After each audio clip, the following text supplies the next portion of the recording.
Come to News Insight. Hello, guys. Good morning, everybody. Good morning. A lot of news to talk about this morning.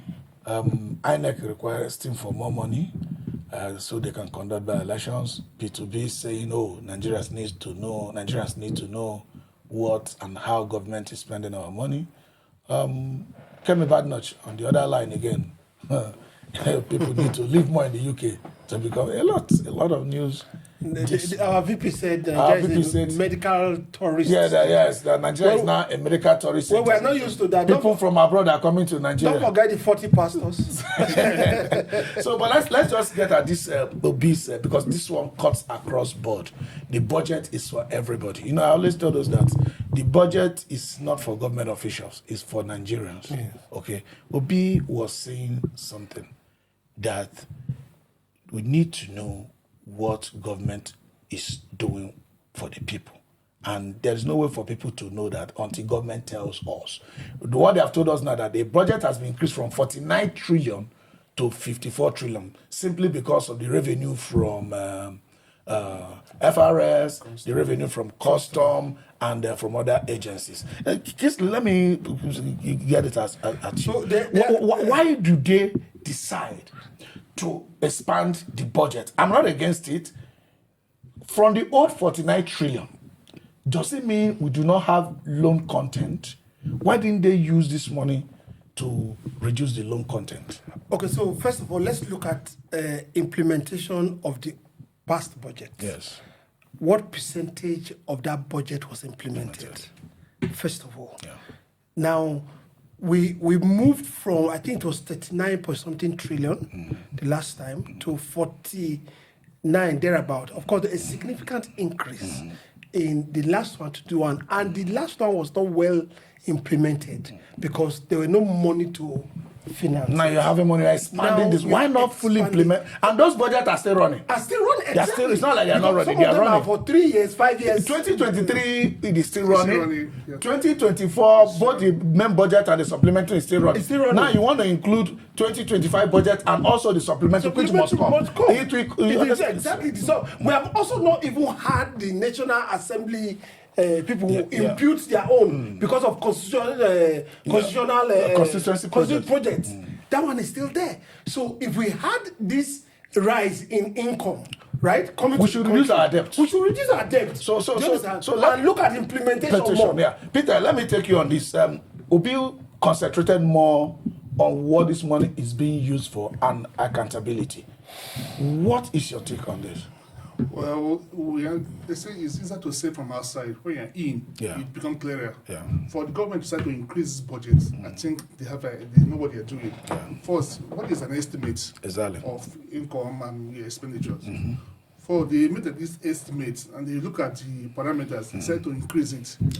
What I'm concerned about is what Obi is concerned about: transparency and accountability. Now we know the source of this increment. The corresponding expenditures, we should know, we should have the breakdown. That's what we want. But if this budget works for all of us, yes, we can have 4 budgets running concurrently. If it doesn't break the law, it's fine. That's interesting. This is very, very interesting. Yeah. These people, we elected them. Yes. If we do not trust them, we wouldn't elect them. Yes. We're giving them mandates to run our economy. Yes. So in their own wisdom, they felt this should be expanded. So they expanded the budget. In their own wisdom, they felt also that even though there were loan contents in the former one, those loans should be carried on. But now let's read what Obi said. He said, for transparency and accountability's sake, Nigerians need to know how the resources generated from them are being allocated to ensure that they are judiciously spent on the country's development and the well-being of the people. Country's development.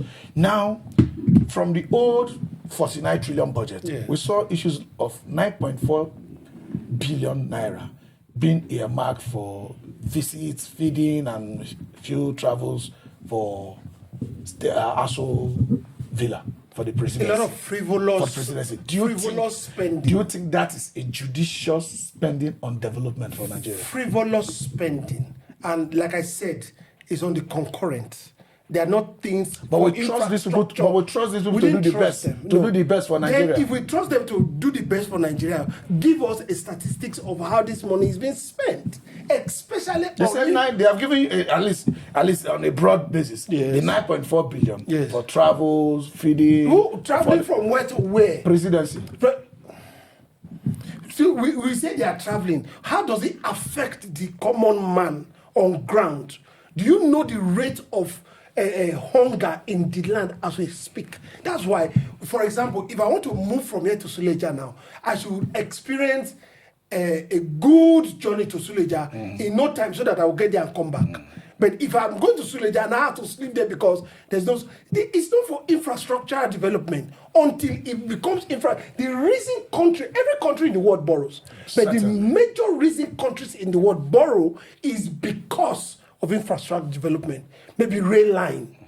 We have not been able to take the rail line from Itakwe, right, to Abuja, right? We've not been able to take the rail line from Kaduna to Kano. Or Lagos, until we get these things right. Okay, we do not have a complete detail here, Peter. I'm saying, we can only judge this budget. We won't have the complete details. Vis-a-vis recurrent against capital expenditure. Yeah. If the capital expenditure has about 60 to 70% of the budget fund, it's tough to me. It's fine. If they can, but it's unlikely. It's unlikely, but let's until we have it, we will not be able to say. But do we ever have it? And also, what we have not placed vis-a-vis here is that this revenue coming from custom, we have also not noticed the cost of the revenue. Because these agencies have their own costs too. This is just revenue. Do you understand? So it's not a kind of net revenue. No. So we don't also know their costs. Because their costs are integrated into the cost, general cost. Exactly. And all that. And it's on the budget. So putting it up as expansionary measure there's still a question. Look, in leadership, the way Peter Obi is thinking, that's what we should think. I know but Peter Obi is now our president at this moment. But he's a citizen. He's advising the Do you government. understand? Yes. Well, in democracy, what do we have? Majority have their way, minority have their say. Yes. So he has a say on how the country should be governed. Yes. Do you understand? He's a stakeholder. Yes. Whichever way you look at it. And he's speaking for many. And he's speaking for money. All he's just saying is that why Asiwaju is leading for all. Exactly. But he has a say. Because it's being led as well. Yes. It's not something that you say, nobody, you can't talk. No. You know, one thing we have always said here is if there was anything, anybody, any platform, any citizen should benefit under Asiwaju, it should be free speech. Because he was a man that is an advocate of free speech. But we've not seen that way. No, that's not what we are talking about. So, Peter, like all these budgets running concurrently, you know. That of 2024 is running, even that of... I'm so sure they've not even started implementing the supplementary budget of 2024. That's why Peter will not get what he wants. He wants details of the renewable budget. He can't have it, but it's still running. And budget of restoration has gone. So what the details we want, we might not be able to get them until this administration tenure expires, because this budget, they keep running, and by next year, our budget will kick up again. And we want accountability. We want to see the figures. We want to see where these monies are going to. We want to see the cost of this budget. We want to see the funding. Where is funding coming in? And our debts. The borrowing, how will we pay the borrowing? Exactly. Where we get the money from to pay the debts that we're using to fund the budget? Yeah. Last budget, is it a deficit or a surplus? We don't know. Last 2 years, the other is it one a has deficit or a surplus? We don't know. Because they are still running. And I think for me, at the time, yes, they should terminate this budget. Let's get the figures. Based on these figures, we can judge what was done. And know how to move. Now, these budgets are running. Other ones are coming on board. Sometimes you need indication from the performance of the old budget to know the direction of a new one. Almost 3 sets of budgets are running, and by the time you put their supplementary, it's going to become almost 6 budgets at the end of the day running. What provided the direction for the new ones? That we don't also are told. For example, if a budget is running and it says the level of implementation is 50%, for example, now to finance the other 50%, where are you going to get the money to finance them? Are they inculcated into the new budgetary allocation? Because sometimes you have some projects that are rolling over into the new, because you didn't have money to conclude that particular one. So now it's put into the new budget. Or are there other bogus developmental strategy that you didn't look at all. You left this other one undone, and yeah. And now let's come to the issue of the well-being of Nigerian people that will be, talked about. Obviously, Asiwaju has been assuring us that by the time he's done with Nigeria in these 4 years, his re-election will be a very smooth ride. A typical Nigeria as at today are not feeling that way, though he still has time to make good the promises. What do you classify as a good well-being for a Nigeria? Starting from the cost of living, being able to get employment or start up your own business, being able to have that benefit of those infrastructures that government should provide, things like electricity, good roads. Where do you think the well-being of Nigerians are today? As of today, Nigerians are not asking for much. Nigerians are hungry. They're asking for the basics. Food. Give us food. Let us have roads. Let's have electricity. Security. Let me divert a little. Let me go behind. Let me go backward. Budget is for a fiscal year. That's right. A fiscal year is 12 months. Months, yes. And we had one running for almost 18 months. And based on that, we cannot even judge it. Fiscal year, 12 months. What our legislators doing? They should hold this government accountable. They should be accountable. Rather, they are busy. They should account. They should tell them this fiscal year has passed. We should shut down this and let's account to the people. See, when people are suspicious of this government, because they are not transparent. They are more interested in their own budget or whatever. They're not transparent. And honestly, I'm not holding for astrology. Yeah. From what they said the role they met in governance, the government is much. And it's a shameful thing that Buhari that came under the name of trying to quell or destroy corruption, because it says kill corruption now or else corruption kills Nigeria. It's a shame that such report was coming out. APC against APC. So the level of rot in government is going to disappear overnight. Okay, now we should give them time. Yes, because time is running against us. Kingsley, Buhari came under the guise. He's not a guise actually. Under the guise to destroy corruption in Nigeria. Not a promise, it's actually a guise. They failed it more. But corruption became personified. You see, I said this. What is Asiwaju doing against corruption? Head on. We've not seen him done anything against corruption. Really. Yesterday we were talking about Okpebolo's case. I said, if a minister or an agency head is accused of any wrongdoing, they must first of all step aside and investigate it. Yeah.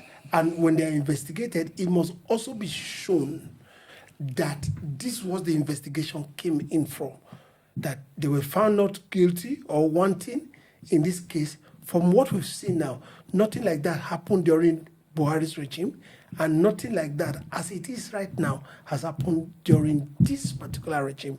And until things like that are being done, all ministers or government agencies that are not performing are removed, some sanctioned. Until then, we will not believe in this government. Until that is done, we've not seen what's his name, Tinubu, do anything like that until we see him do that. Until it's done, we cannot. And also, let me tell you something, Okafor. We are almost 2 years into this government. Yes. And the other 2 years is less than 1 year because politicking starts. Yes, you can't remove it. That's the fact. No, Peter, just one then another 30 seconds. How should Asiwaju help Nigerians to see this government to be at least more transparent than Buhari's own? He should speak to us more. We are tired hearing from his praises. Let's hear from our president. He should talk to us more. Come talk to us about his budget. We know the deficiencies in his budget. We know the state where Nigeria is, but we want to hear from you. Excellent. We want to know what you are doing to elevate our that is a remarkable one. I think on this note... And I can tell you, that we will not see that being done. I've always said it. Let's hope. This is a renewed hope. So under the renewed hope, we are hoping that Asiwaju will talk to us. The president should be talking to us more often. At least during the election, during the campaign, he was talking to us. And even though people were making mockery of the way he was mentioning one or two words at that time. Emiloko. Yeah, Emiloko. I mean, that was where we got the mantra, Emiloko. I'm a local, our local now. So, our local. So, see, the president should talk to us always. We want to hear from you. We want to see that transparency. We want to see that accountability. At least let this government be better than Buhari. We are giving you credit that the security, no matter how bad it is now, yes, it's been better than Buhari. Talk to us. Let the transparency, accountability be better than Buhari. The Nigeria that works for everybody, that's what we hope for. This is still News Insight. We'll be right back.